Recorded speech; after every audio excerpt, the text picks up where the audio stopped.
From UFOs to ghost and psychic powers, history is riddled with unexplained events. You can turn back now and learn the stuff they don't want you to know.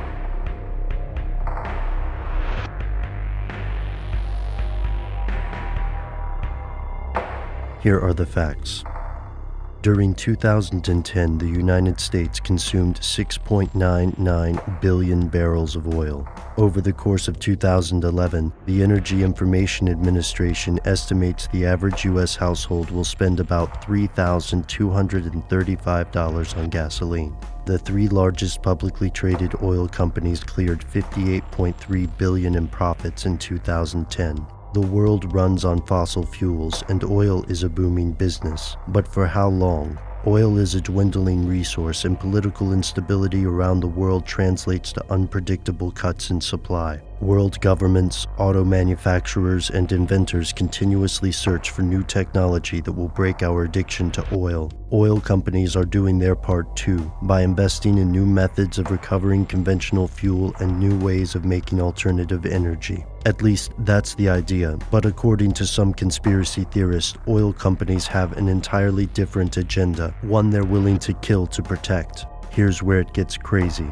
Tom Ogle claimed he was only 19 when he began making radical improvements in the conventional combustion engine, the vapor fuel system. This system did away with the car's carburetor system entirely, instead using water to vaporize fuel and, he claimed, drastically increase the amount of energy derived from gas, resulting in fuel efficiency of up to 100 miles per gallon. The newspapers of the time flocked to hear his story, and in 1978 he famously took a car full of scientists on a ride from El Paso to Las Cruces with 2 gallons of gas in the tank of his souped-up 1970 Ford Galaxy. They returned with gas still in the tank. In interviews, Tom Ogle appeared confident and self-assured. He patented his invention and had the vehicle investigated twice by experts Frank Haynes Jr. and Richard Hearn. But things started to go wrong, and very quickly. The first hint came when the patent office notified Tom that a very similar patent to his device already existed.